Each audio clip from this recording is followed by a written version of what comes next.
कड़ी मेहनत के बाद राजा विक्रमादित्य ने एक बार फिर बेताल को पकड़ लिया। वे उसे अपने कंधे पर लादकर शमशान की ओर ले चले।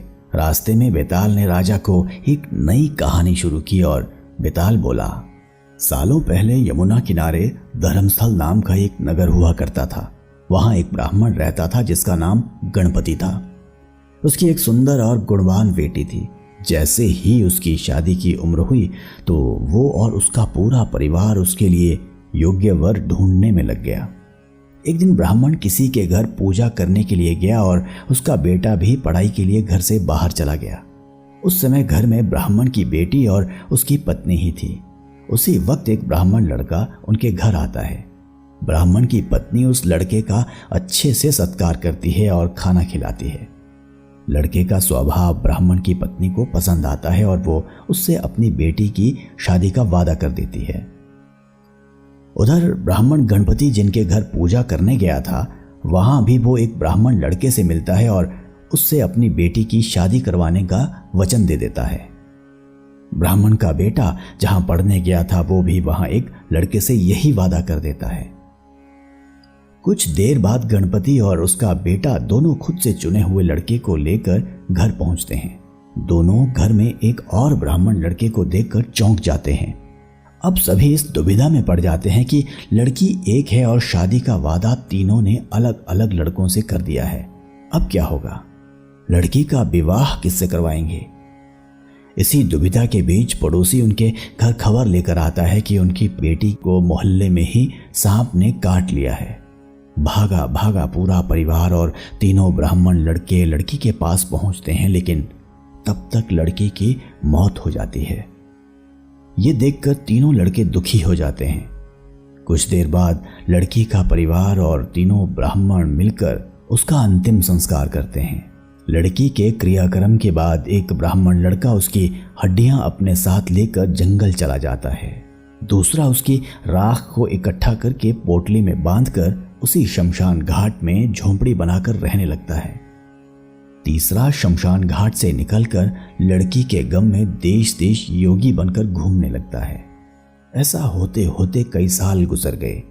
एक दिन अचानक योगी बनकर घूम रहा ब्राह्मण किसी तांत्रिक के घर पहुंच गया। ब्राह्मण को घर में देखकर तांत्रिक खुश हुआ और उसका सत्कार किया। तांत्रिक ने योगी से कुछ दिन अपने घर में ही रहने के लिए कहा।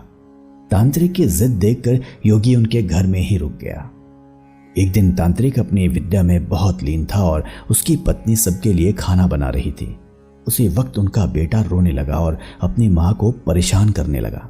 तांत्रिक की पत्नी ने उसे बहुत संभालने की कोशिश की, लेकिन वो नहीं माना। आखिर में तांत्रिक की पत्नी को इतना गुस्सा आया कि उसने अपने बच्चे की पिटाई कर दी। उसके बाद भी जब बच्चा चुप नहीं हुआ तो उसने उसे चूल्हे में डालकर जला दिया। यह सब देखकर योगी ब्राह्मण बहुत नाराज हुआ और बिना कुछ खाए ही अपनी पोटली लेकर उनके घर से जाने लगा। इतने में तांत्रिक आया और योगी से कहा, महाराज, खाना तैयार है, आप इस तरह गुस्से में बिना खाए यहां से ना जाएं। गुस्से में योगी ने कहा, मैं इस घर में 1 मिनट भी नहीं रुक सकता। जहां ऐसी राक्षसी रहती हो वहां मैं कैसे कुछ खा सकता हूं। इतना सुनते ही तांत्रिक झट से चूल्हे के पास जाता है और एक किताब से एक मंत्र पढ़कर अपने बेटे को जिंदा कर देता है। यह सब देखकर योगी हैरान रह जाता है। उसने सोचा कि अगर ये किताब मेरे हाथ लग जाए तो मैं अपनी पत्नी को भी जीवित कर सकता हूं। योगी ये सोच ही रहा होता है कि उधर तांत्रिक बेटे को जीवित करने के बाद फिर से योगी से खाना खाने का आग्रह करता है। योगी खाना खाता है और वहीं रुक जाता है। अब योगी के दिमाग में बस यही चल रहा था कि बस वो किसी तरह से उस किताब को हासिल कर ले। सोचते सोचते रात हो जाती है। सब खाना खाकर सो जाते हैं। आधी रात को योगी उस मंत्र वाली किताब को लेकर तांत्रिक के घर से सीधे उस शमशान घाट पहुंचता है जहां ब्राह्मण की लड़की का अंतिम संस्कार किया गया था। वो सबसे पहले झोंपड़ी बनाकर उसी जगह रह रहे ब्राह्मण को बुलाता है और उसे सारी कहानी सुनाता है। इसके बाद दोनों मिलकर फकीर बने ब्राह्मण को ढूंढते हैं। फकीर ब्राह्मण के मिलते ही योगी ब्राह्मण दोनों से कहता है कि लड़की की हड्डी और राख लेकर आओ, मैं उसे जिंदा करूंगा। दोनों ऐसा ही करते हैं। राख और हड्डी इकट्ठा करने के बाद लड़की को जलाई हुई जगह में योगी ब्राह्मण मंत्र पढ़ता है और लड़की जिंदा हो जाती है। ये देख तीनों ब्राह्मण खुश हो जाते हैं। इतनी कहानी सुनाकर बेताल चुप हो जाता है। कुछ देर बाद वे राजा विक्रम से पूछता है, बताओ वह लड़की किसकी पत्नी हुई? विक्रमादित्य बेताल के दोबारा उड़ने के डर से जवाब नहीं देते।